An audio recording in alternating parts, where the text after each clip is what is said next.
자, 안녕하세요. 북서역 카페 여러분. 자, 오늘은 이제 통일신라의 권력기구 및 군대 관련된 내용을 해볼게요. 이 관련돼서 이제, 독립된 문제는 04년도에 한번 시험 문제 나왔고, 11년도하고 13년도에는 관련된 문제, 예문으로서 통해서 나왔어요. 그 다음에 19년도에 역겨나온 관련돼 갖고, 삼국융합 통합과정에서 구소당을 언급한 적이 있거든요. 자, 그러면 통일신라 지배 구조를 좀 볼게요. 자, 통일신라의 권력 구조는 요 14부로 구성이 돼 있어요. 이거는 중국의 육전 체제의 영향을 받았다고 하거든요.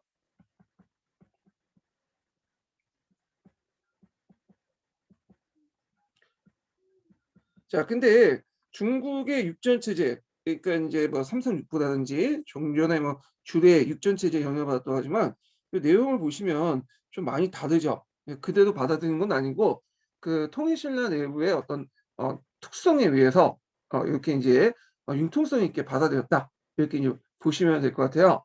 그래서 이제 여기 있는 간부 명들, 중요한 간부 명들을 좀 파악을 해두시는 것도 괜찮을 것 같아요. 자, 그러면 여기 이제 특징을 좀 볼게요. 여기 보면 끝에 성이 붙은 게 있죠. 성. 예. 요 성은 이제 중국의 삼성 육부 제도에서 이제 영향을 받았다고 보는데 집사성밖에 없어. 집사성. 원래 집사성도 이제 집사부였다가 나중에 집사성으로 개편이 되죠. 그래서 이 집사성은 왕권과 연결돼 있고요. 국가의 기밀 사무를 다루고 있었다. 이렇게 좀 기억을 해두시면 될 것 같아요. 그래서 이렇게 있는데 그 밑에 좀 볼게요.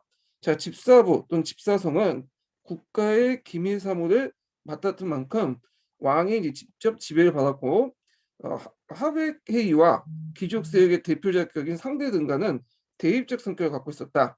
자, 그래서 이제 왕권이 전제된 후 그러니까 중대 때죠.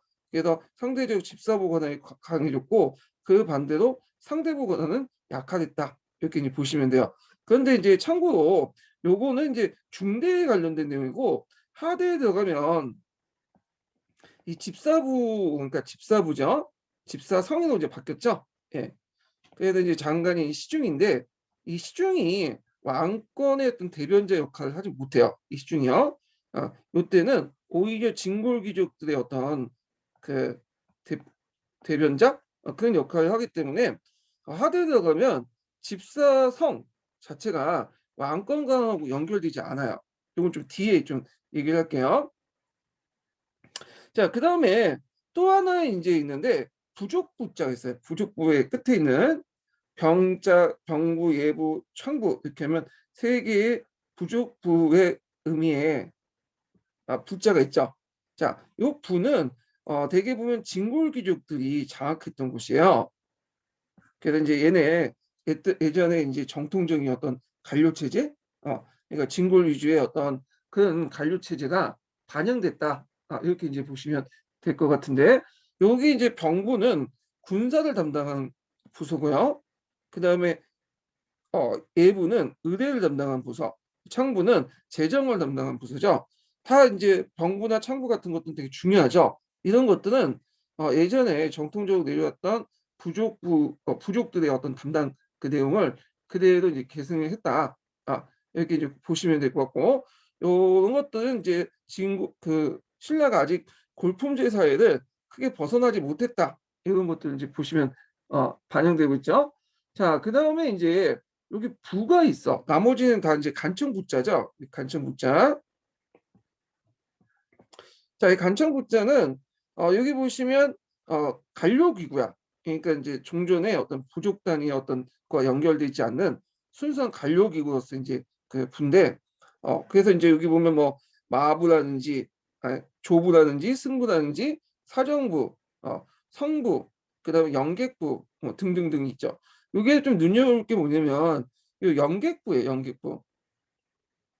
자, 영객부는 외빈을 적대했다 이렇게 있는데 요거는 이제 그 육전 체제면 예부에 속한 거죠. 중국에서는 예부. 그래갖고 이제 의대나 교육이나 외교나 이렇게 하나로 이렇게 묶어가지고 이렇게 했던 건데 이 영객부는 따로 외빈적대에서 외교 부분이 따로 나와 가지고 만든 거야. 그러니까 좀 약간 그 통일신라가 약간 이제 중국의 제도하고 좀 다른 부분이죠. 그다음에 이제 위화부가 있어요. 위화부. 자, 위화부가 있는데 위화부는 관리 간등, 관리의 강등이나 이런 것들을 뭐냐면 관리하는 건데, 자, 이런 것들은 어디와 관련된 거야? 인사에 관련된 거죠. 인사. 자, 근데 이게 그렇게 힘이 강하지 못했어요. 왜냐면 앞에서 이제 얘기한 예부라는 곳이 있는데 예부가 의뢰뿐만 아니라 위화부 역할도 같이 했어. 그러니까 인사 업무도. 근데 예부의 권한이 위화보다 더 크기 때문에 뭐냐면 실제 업무는 그 예부가 담당했고 위화부는 단순히 이제 뭐 뒤에 형식상 기부나 학업 관리들 이제 뭐냐 처리해주는 인사 담당이고 요 정도 이제 보시면 될 것 같아요. 그다음에 여기 마정을 달리하는 이제 승부가 있죠. 승부. 여기는 이제 교통과 관련된 거죠. 예. 그래서 이제 공부에 속하죠. 육부 체제에서는 말과 수행을 담당하고 있고, 그다음에 이제 선부가 또 뭐냐면 분리돼 있죠. 예. 선박을 담당하는 선부가 분리돼 있다는 게 좀 특징이에요. 승부하고 선부가 어, 그 교통과 관련된 기구인데 이렇게 분리되어 있고요. 그 다음에 이제 사정부라 해가지고 또 이제 관리 감찰을 하는 기구가 있어요. 마음 건강을 위해서. 그 다음에 이제 그 박리부라고 해서 형리를 담당하는 게 있는데 요 박리부는 그 두 개의 기관이 있어요. 그러니까 이제 자박리부, 우박리부 이렇게 두 개로 나눠져 있어요. 자, 예, 이렇게 박리부가 구성되어 있고 그 다음에 이제 여기 그 시위부라는 게 있어요. 여기는 없지만 그래서 왕실의 어떤 호의 뭐 이런 것들 이제 담당하는 것들인데 자, 그래서 총 14부로 구성되어 있는 거예요. 예. 그래서 여기는 12개로 되어 있지만 어, 이방부가 좌우로 이렇게 나눠져 있고 시위부까지 합치면 14부가 되어 있고요. 이걸 이제 뭐라고 얘기하냐면 외조라고 해요. 외조. 우리가 이제 중국사 할 때 외조, 내조 이렇게 구분하잖아요. 외조는 국가의 공식적인 그 명칭이고 내조는 주로 왕실과 관련된 개인적인 것들이죠. 비서기관이나 문안기관을 내조라고 이제 하는데 요 기구는 외조에 해당해요. 근데 이제 나중에 들어가면 신라 하대 들어가면 다 이 외조가 누구에 서 장악이 되냐면 진골귀족들이 다 장악해. 심지어는 중대 때 왕권의 그 강화의 상징이었던 집사부마저도 시중이나 이런 사람들도 다 진골귀족들이야. 물론 예전부터 진골귀족이지만 어, 뭐냐면 진국이족들 왕권은 왕의 말을 잘 안 들어. 예, 그래서 자기들의 어떤 이해관계만 반영하고 그래갖고 이제 나중에 가면 하대 때 들어가면 내조를 강화시키는 방향으로 나가요. 비서기구나 문안기구나. 예, 그래서 그 예전에 한번 얘기를 한 것 같은데, 야, 그래서 이제 요 내조에서는 주로 육두품들이 이제 활약을 하죠. 예, 요와 관련된 내조와 관련된 내용이 예전에 기출문제 언급돼 있었어요. 그러면 한번 이제 또 특징을 보죠. 아까 이제처럼 세 개 그 기구 형태로 구성됐다. 성이나 부나 부 이렇게 있고 그 중에 부와 부 중에 어느 게 있냐? 부족적인 부와 그 다음에 행정적인 부 중에 어디가 더 크냐면 부족 쪽의 부가 더 강해. 진골세력들의 어떤 장악 바탕이 되는. 자, 그 다음에 이제 집사부가 단일성 체제예요. 그러니까 우리가 삼성육부 할 때 세계성이 있잖아요. 근데 여기는 집사부, 나중에 집사성으로 이제 이름을 바뀌죠. 당일성 체제고, 그 다음에 상대 등의 존재가, 그 다음에 14부가 병렬적으로 상대 등의 존재를 하고 있고, 그 다음에 14부가 병렬적으로 구간과 연결하고 있다. 그러니까 서로 위계관계를 가지고 연결된다. 게 아니죠. 14부 밑에, 그 밑에 있는 뭐 13부가 예속된 게 아니라 다 왕권 밑에 병렬적으로 연결됐어요. 그러니까 약간 이제 뭐냐면 총괄 기능이 없다 이렇게 보시면 돼요. 총괄 기능이. 그래서 삼성 육부지에 보면 뭐 중서성, 그다음에 밑에 문화성, 상서성 같은 위계 구조가 있고 상서성 밑에 육부가 있잖아요. 이렇게 이제 총괄 기능이 있는 그런 위계화된 구조를 갖고 있지 않다 이렇게 보시면 되고요. 그 다음에 부조직이 이원화해가지고 아까 말한 행정적인 부가 어, 그 부족적 부분한 권한이 약하다 그랬죠. 그러다 보니까 이제 위화부가 인사를 담당하는 위화부가 약화됐어요. 그 대표적인 게 그래서 예부에서 주로 인사를 담당하지 위화부 같은 경우는 주요 기구가 아니야. 아, 자, 그다음에 이제 그 행정부처의 장차관 복수제, 그다음 최고 관리제 겸임제인데 장차관 복수제는 건 뭐냐면 관리가 장관과 차관이 한 명씩 두는 게 아니라 두 명씩 둬요. 두 명씩. 그다음에 최고 관리자의 경우에는 어떤 경우에는 겸직제를 내. 그러니까 이제 부서 중에 좀 약간 끝발이 없는 부서들은 겸직을 내서 다른 부서 관장 그 다른 부서와 겸직을 하는 그런 제도를 두죠. 이 겸직제는 나중에 조선이나 고려 시대까지 연결돼요. 아마 여러 가지 설이 있지만 뭐 장차관을 복수로 둔 거는 왜냐면 상호 견제를 하기 위한 거다. 그런 것도 있고 아니면 진골 귀족 안에서 또 권력을 나눠먹기 위해서 자리를 만든 거다. 뭐 그런 설도 있어요. 예. 그다음에 겸직제 같은 경우에는 이건 지금 조선이나 고려 시대에도 이제 좀 비교해서 유추해 보면 돈 문제 때문에 그런 것 같아요. 고위직 관료 같은 건 돈 많이 줘야 되잖아요. 그래서 웬만한 조그만 그 별로 필요 없는 관청들 같은 거, 좀 끝발이 낮은 관청들은 좀 다른 관청들에 장관하고 겸직을 함으로써 이렇게 이제 뭐 재정을 좀 아끼는 방향으로 이제 하려고 하죠. 그래서 이제 대표적인 게 조선시대 때 제주제라든지 뭐 이런 것도 이제 겸직의 일환이죠. 예, 이 겸직제 관련된 내용은 고려 조선시대 내용은 나중에 좀 그 해당 분야 할 때 좀 더 얘기를 하고요. 자, 그 다음에 이제 서열이 다르고요. 이 당나라 다르고 그 다음에 이제 예부가 의대와 그다음 영객부가 분리돼 있어. 예, 아까 얘기했지만 보통 예부 안에 그 외빈적대, 그러니까 외교적인 업무도 같이 하는데 여기는 예부와 영객부가 분리돼 있고 그다음 같은 교통기구인데도 불구하고 선부와 승부가 분리돼 있죠. 승부는 마정, 말과 관련된 교통을 얘기하고요. 그래서 이제 주로 육상 교통을 얘기하죠. 선부는 해상 교통을 얘기하죠. 자, 이렇게 중국과 다른 독자적인 행정체를 가지고 있다. 예. 자, 그 다음에 이제 여기는 없지만 내성이라는 게 있어요. 내성. 내성은 이제 내조를 의미하죠. 외조가 아닌 앞에서 이제 설명은 외조고, 내조가 국가기구부터 분리돼 있어요. 이거 뭐 중국도 이제 뭐 마찬가지인데, 자, 그래서 이 왕실사무하고 국가사무. 그러니까 이제 왕실사무는 공적인 업무, 그다음 저기 왕과 관련된 업무, 개인적 업무, 국가사무, 공적인 업무가 분쟁이 명확하게 됐고, 아까 얘기한 것처럼 이제 하대는 이 내조의 견환이 커지죠. 대표적인 게 뭐 문헌기구나, 예, 그다음에 비서기구 이런 것들이 커지죠. 예전에 한번 제가 한번 설명을 했죠. 자, 그다음에 그는 이 신라 권력 구조의 이제 한계를 보죠. 자, 여기 주의할 게 한계라고 표현하지만 여기 이제 한계는 누구 입장에서 한계인 거야? 이제 중국의 그런 육부 체제에 비교해서 육부나 육전 체제에 비교해서 한계라는 거예요. 그러니까 그때 당시에는 나름대로 독자성을 갖고 있겠죠. 좋은 말로는. 근데 중국의 어떤 기준에 따라서 이제 나누는 건데, 자, 그러면 이제 그걸 보면 그 왕권을 정적으로 관료제에 근거하고 있지만 그 속에는 골품제나 족족 정통이 계속 남아 있었고요. 그게 이제 대표적인 게 이제 앞에 부와 부가 이원화됐죠. 행정적 부와 부족적 부가 이원화됐다는 거. 그다음 부족적 정통에 강한 상대등, 또 왕권의 대의자 시중, 군사적인 실권자 방부령 사이에 이해관계 속에 복잡성을 띠고 있었다. 그래서 신라의 3대 간직하면 상대등, 시중, 병부동 이렇게 이제 보시면 될 것 같아요. 중대 때는 시중의 권한이 좀 강했고요.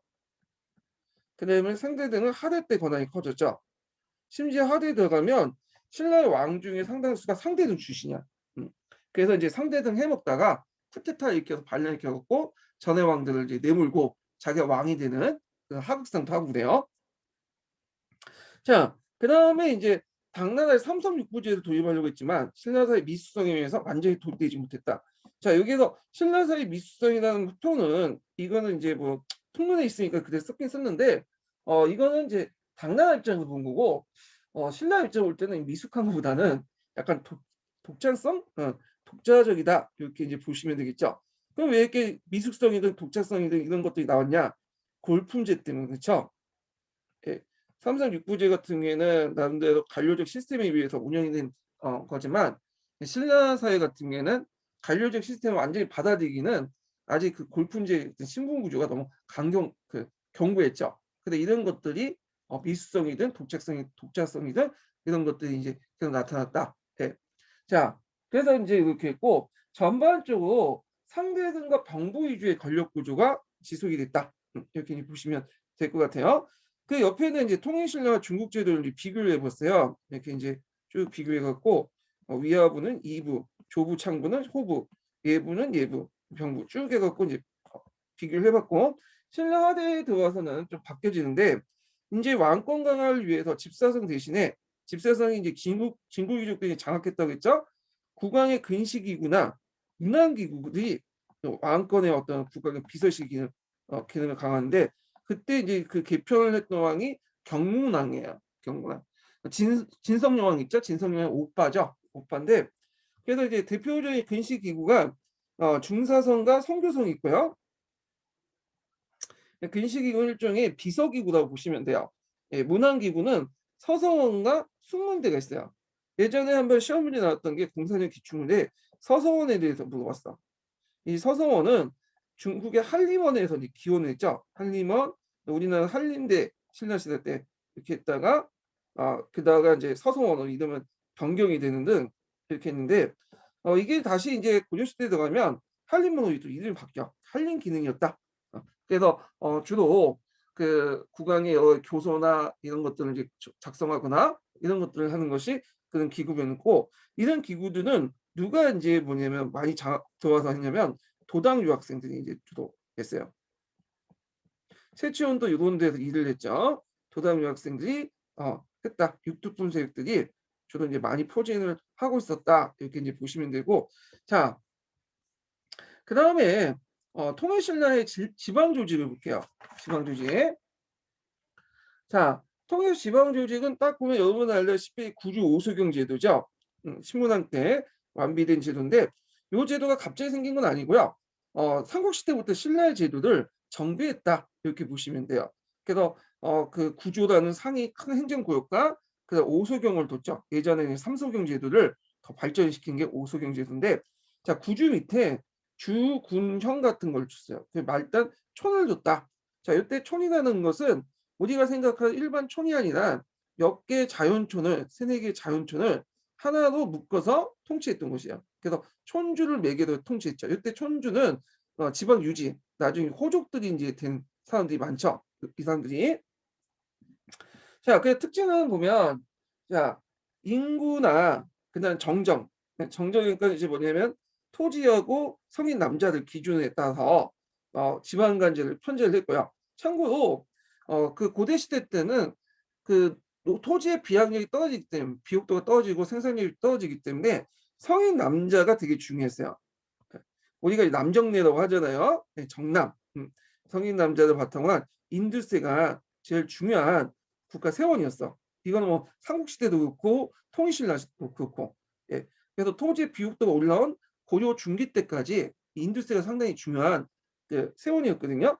그러다 보니까 지방간제도 지방 통치기구도 이 성인 남자 정정을 이제 성인 남자를 기준으로 해갖고 재편할 수밖에 없죠. 그걸 상당히 중요한 요소 파악할 수밖에 없겠죠. 그리고 이제 음락국가적인 어떤 상대적이죠. 음락국가의 유죄가 해소되면서 재민지배 체제가 강화됐다. 이거 예전에 시험문이 나왔던 거죠. 그래서 예전에는 유충적인 지배 구조였는데 소국 지배 방식, 거점 지배 방식이라잖아. 근데 이것이 이제 뭐냐면 재민 지배 체제로 전환이 됐다. 물론 통일신라 들어왔다고 해서 갑자기 뭐 그 조선처럼 완전한 중앙 집권화 국가 이렇게 말하기는 좀 힘들어요. 예. 그렇지만 상대적으로 그렇다는 거예요. 상대적으로. 예. 그래서 그 예전에 이제 뭐 그 AD 1, 2세기 때 4세기 이전까지의 누충적 지배 구조가 점점 6세기 때 중앙 집권화 강화되면서 재민 지배 체제로 바뀌었고요. 이건 뭐 신라뿐만 아니라 백제라든지 고구려도 마찬가지예요. 예전에 한번 제가 얘기를 했는데 저번 시간에 그렇지만 이제 주의할 것은 이건 삼국시대에 비해서 중앙집권화됐다는 거지. 뒤에 이제 고려나 조선, 특히 조선에 비해서 중앙집권화됐던 건 아니죠. 조선 같은 경우는 모든 9년에 지방간이 파견된 거잖아요. 근데 고려 시대와 마찬가지로 이때도 모든 군현에 지방관을 파견한 건 아니었어요. 그래서 요충지만 이렇게 파견했고 실제로는 촌주 같은 사람들이 그 지역을 관장했다. 실무적인 업무나 이런 것들을. 자, 그다음에 이제 삼국시대는 이제 전쟁 기간이다 보니까 그 행정장관, 지방장관의 역할이 뭐겠어요? 예, 군사적 역할이 강하겠죠. 그래서 군사와 행정적 역할을 같이 했잖아요. 근데 이제 이 군사적 역할에서 민정장관의 성격으로 변화됐다. 자, 이런 것들이 이제 알 수 있는 게 이 주의 장관의 명칭에서 볼 수 있는데 처음에는 군주였다가 나중에 총괄로 바뀌고 나중에 도독으로 바뀌어요. 군주는 군사와 행정을 같이 하는 사람들 얘기하고 총관 때부터 이제 군사와 행정은 이제 좀 분리되기 시작해. 예. 그래서 이런 거는 당나라 제도를 모방을 한 건데 근데 여기도 한계가 있어. 완전한 분리는 아니었다는 거야. 예전 관행이 남아있었기 때문에 완전한 분리는 아니었지만 나름대로 조금씩 분리돼 나가기 시작했다. 상대적으로 봐야 돼 이거는요. 예. 자, 그다음에 상수의 제도를 시시했는데 이 상수의 제도는 고려시대 기인 제도와 연결돼 있죠. 기인 제도의 모태가 됐던 제도가 상수의 제도죠. 그래서 토착 세력들을 견제하기 위해서 지방 세력가들을 경주로 올라오기 위해서 잡리를 시키게 한 거야. 예. 자, 그래서 이제 이게 고려시대 여기 있네요. 기인 제도와 영향을 줬다. 근데 이제 기인 제도와 다른 거는 요거는 지방 세력가들이 직접 온 반면에 요 기인 제도는 지방 세력가 호족의 자제들이 온 거래. 자식들이.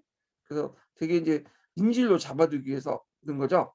그래서 처음에 이제 인질로 잡아뒀지만 여러 가지 뭐 혜택도 주고 교육도 시켜주고 간직도 이제 침해주고 그런데 나중에 들어가면 이제 중기 때 들어가면 안건이 좀 상당히 강해지니까 홀씨를 하게 되죠. 그래서 이게 고용이 돼요. 예.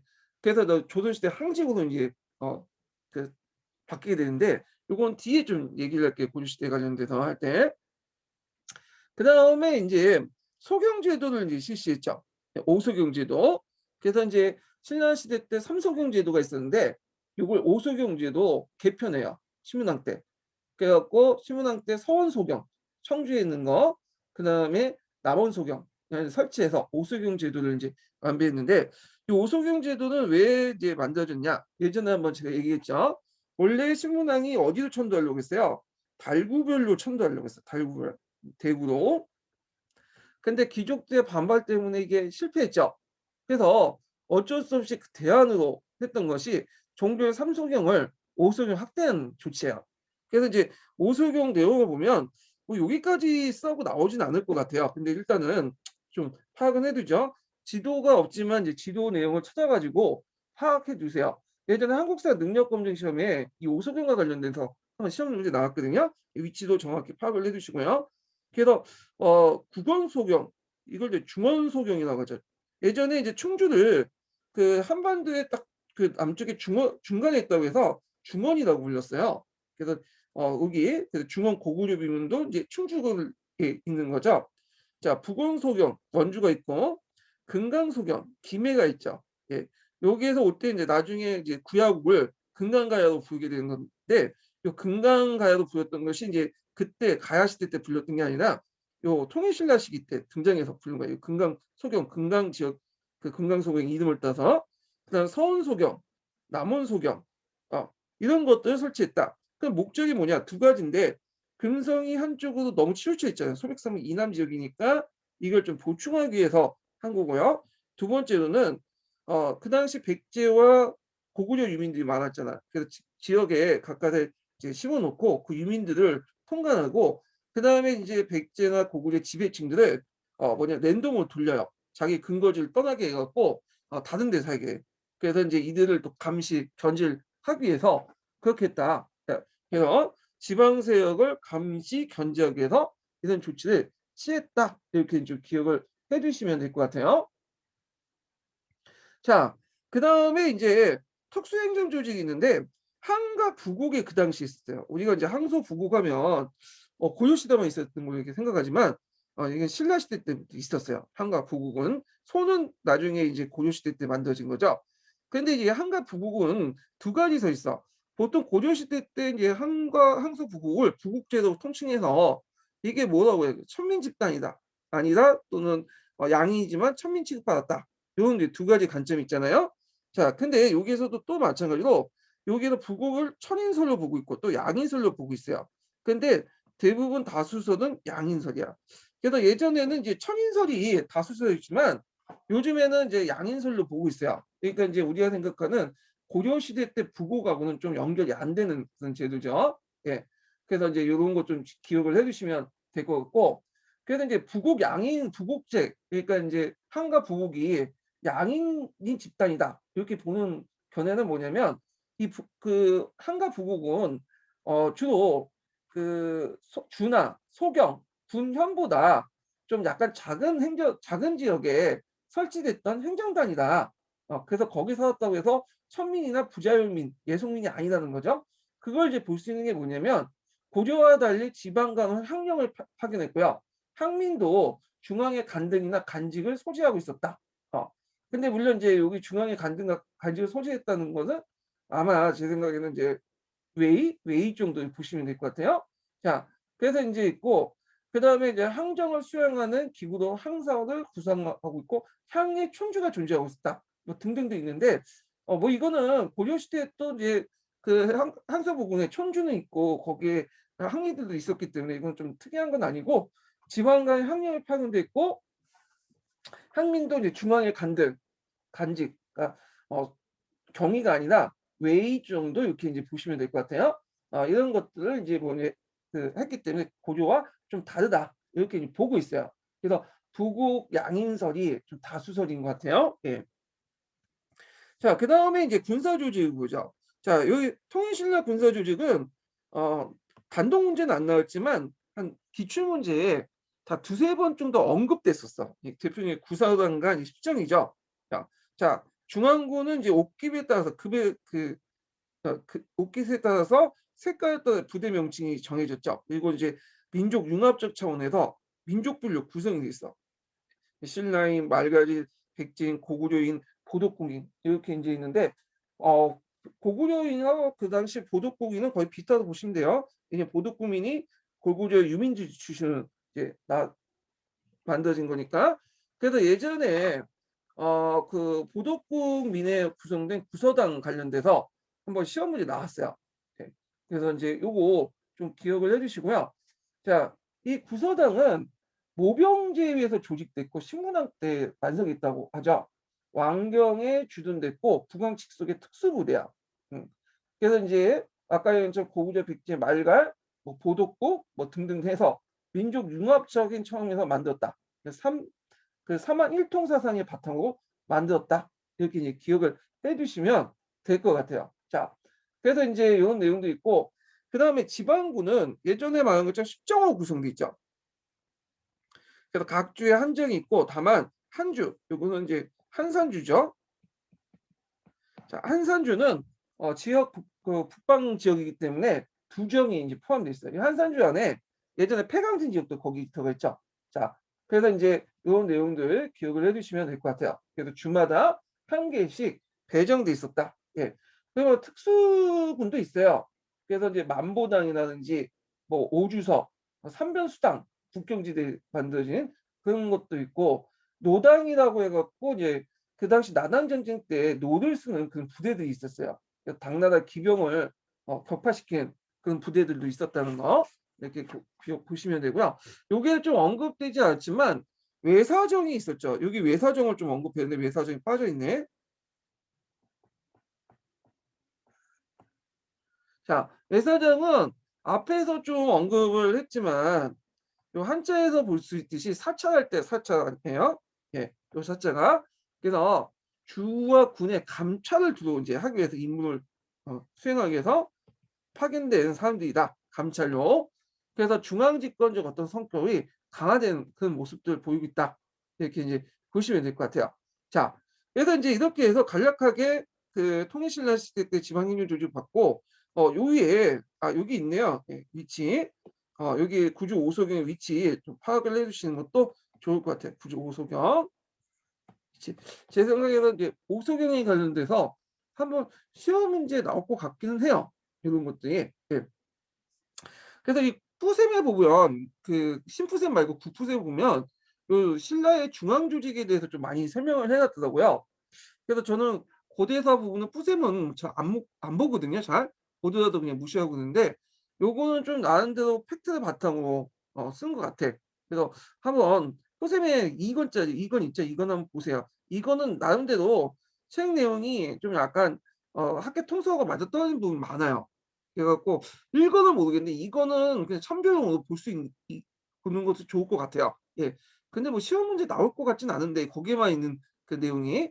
하여튼은 시간 되신 분들은 한번 읽어 보시고요. 자 그러면 인제 기출 문제를 인제 풀어 볼게요. 그 관련된 이제 기출 문제 중에 여러 가지가 이제 다른 문제와 혼합돼 있기 때문에 그건 그때그때 풀어 보시고요.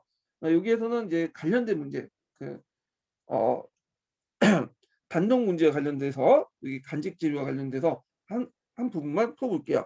자 이게 04 년도 문제거든요. 자 다음 자료는 통일신라 후기 어느 지식인이 지은 외교 문서의 한 부분이다. 자료 읽고 물음에 답하시오. 이렇게 했고요. 자 사료 내용, 분석 내용, 한문 해석은 제가 이제 기출문제 분석 내용에 적어 놨어요.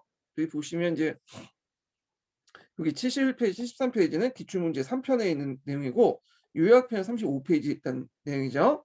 자 그래서 인제 한번 보면 제가 가만히 생각해 온 건데 신라인들이 그 당나라에서 배운 것은 오직 예학뿐입니다. 아 여러로서 문장을 공부하고 올바른 소리를 어 또 언어로 변화시키는 데 이뤘습니다. 자 그리고 나서 문장으로서 외교 문서를 지우고 그다음에 신라를 저리를 않도록 저를 도와주고 있으며 언어로서 진정한 예절을 표현하여 당의 사신들을 그 뭐냐면 접대하고 있고 그 직함을 한림이라고 한다. 네 한림. 자 그래서 한림이라고 이를 종식토록 종사하게 됩니다. 그 내용인데 내용이 한문사회가 좀 그렇게 쉬운 한문사회가 아니에요. 나는 좀 어려운데 자 이 사료는 신라 하대 최치원이 왕의 명령에 지은 견, 수기, 학생, 수령 등 입조장이에요. 예. 이 사료의 원본은 지금 전해지지 않고 있어요. 동문서에 그 47 권에 인제 그 수록돼 있고 인용돼 있었기 때문에 지금 뭐냐면 그 알 수 있는 거지 원본 자체는 지금 전해지지는 않고 있고요. 이 사료는 당시 그 삼체라고 부르는 사람들 있죠. 최현희, 최승호, 최치원 같은 신라시대 때 육두포 활동을 적어 놓은 건데 자 그 사료에서 알 수 있듯이 이들이 대부분 당나라 유학 경험을 바탕으로 풍부한 유교 지식을 가지고 있었다는 거. 그리고 당의 외교와 문안기구에 종사를 했었고요. 그리고 신라 육두품은 진골 중식 골품제주 출세하기 위해서 일찍이 수기 학생으로 당나라에 건너서 유학을 익혔고 빈곤과 합격을 했잖아요. 그래서 이런 능력이 상당히 뛰어났고 이들이 이제 나중에 신라에 들어올 때도 그 밑에 들어가죠. 아니면은 중앙 기족에 그러니까 신라에 들어가서 문안기구를 담당하거나 아니면 이제 이런 채원이나 최승호처럼 그 호종 밑으로 들어가서 문안이나 이제 비서기구를 담당하거나 그런 사람들인데 자 그러면 관련된 내용을 좀 볼게요.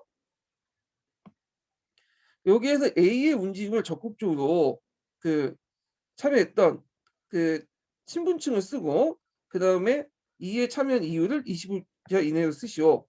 그다음에 이제 B의 기능을 수행했던 간직이나 간부 이름을 쓰시오. 자 여기 보면 이렇게 인제 있는데 요게 이제 A하고 B라고 돼 있는데 아마 인제 여기가 가고 인제 나일 거예요. 예. 이게 좀 오타인 거나 잘못 쓴 것 같은데 예. 자 일단은 가의 기능은 이제 뭐겠어요 지금. 예 이거는 주로 문안, 외교, 문서 작성 이런 것들이죠. 요런 것들은 인제 했던 신분층들은 어떤 사람들이냐? 육두품이죠, 육두품. 예 육두품. 자 그다음에 육두품들이 이렇게 이제 한림 기구에 참여했던 이유가 뭐냐?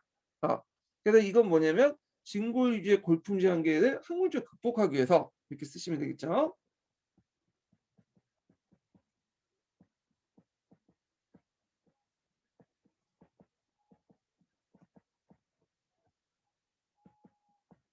그래서 이 학문적 극복하기 위해서 빈곤과에 합격해 갖고 이 문안기구 당나라 이제 문안기구에 참여를 하게 되죠. 예. 자, 그러면 여기에서 이제 신라 이런 기능, 비와 같은 기능 있죠. 예, 비. 자, 비와 같은 기능을 수행했던 그 간직이나 간부를 쓰시오. 한림기구인지 간직 간부를 쓰는 건데 여기 한림원을 쓰면 이제 틀리죠. 왜냐하면 요거는 당나라를 물어본 게 아니라 이와 같은 당나라의 한림 기능을 수행했던 신라의 간직 간부를 쓰라고 한 거잖아요. 자, 그러면 신라의 간직 간부를 써야 되는데 일단 이 사료가 만들어진 당시가 어떤 왕이었다. 이걸 이제 좀 봐야 돼요. 자, 요때는 이제 어떤 왕이냐? 경문왕 때요. 경문왕 때. 진성여왕의 오빠죠. 경문왕이. 경문왕 때 만들었던 건데 그러면 이제 일단 그 신라의 한림기구를 이제 변천사를 좀 봐야 되겠죠. 일단 한림기구는 조칙이나 외교문서 같은 걸 작성하는 걸 이제 한림이라고 하는데 이게 중국에서 건너왔어요. 중국에서. 그래서 이 중국에서 건너온 시기가 성덕왕 때요. 성덕왕 때. 그리고 이걸 적극적으로 받아들이는 사람이 경동왕 때고요. 그래서 경동왕 때 당나라의 한림원이 있잖아요. 이 한림원을 모방해서 한림대도 만들었어. 기능은 이제 뭐냐면 동일하지만 명칭이 달라요. 그래서 이제 한림대를 설치하고 그 밑에 한림양이라든지 그 다음에 대조, 서생 이런 간직들을 줬죠. 자, 근데 이제 그 한림대가 이름이 나중에 뭘로 바뀌냐면 서성원으로 바뀌었어요. 서성원. 명칭은 이제 비슷한데 이름만 바뀐 거예요. 자, 그리고 이게 경문왕 때고 이것이 이제 앞에서 얘기한 것처럼 왕권 강화 이제 어떤 기구가 됐던 거죠. 그래서 이제 경문왕 때 왕권 강화를 필요성 때문에 근시기구나 문왕기구를 강화시켜 나갔던 거예요. 그 이름 강화시키는 과정에서 이름을 이제 명칭을 바뀌게 된 건데, 자, 그래서 이제 간직은 서성원 이렇게 쓰시면 되고 그때 이제 그 밑에 있었던 이제 간부는 아니 간부가 서선이고 간직은 이제 뭐냐면 그 한림학사예요. 예, 한림양을 이 한림양을 뭘로 개편하면 한림학사도 이제 그때 개편을 했거든요. 그래서 한림학사 이렇게 쓰시면 돼요. 근데 이제 이게 원래 그런데 출제자 이제 픽션에 의하면 서선이 아니라 한림대다 이렇게 얘기를 하시는 분도 있더라고요. 왜냐하면 이걸 냈던 교수님이 이거 한림대라고 이제 우기는 바람에 박해하는데 아마 이거 다 틀렸을 것 같아.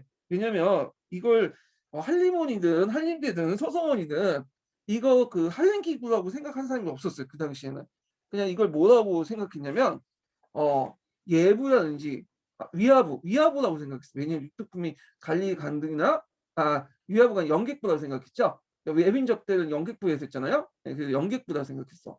그래서 그때 당시에는 영객부라고 했는데 나중에 이제 이게 알려지면서 이건 영객부가 아니다. 그런 한림기구이기 때문에 한림대라든지 서성원이다. 한림학사다. 그래갖고 이제 밝혀진 거야. 예. 자, 뭐 하여튼 자세한 내용은 제가 기출문제 분석에다가 올려놨거든요. 그래서 요거 관련된 것들 이제 한번 보시면 될 것 같아요. 기출문제 분석에. 그래서 이 문제가 쉬운 문제가 아니에요.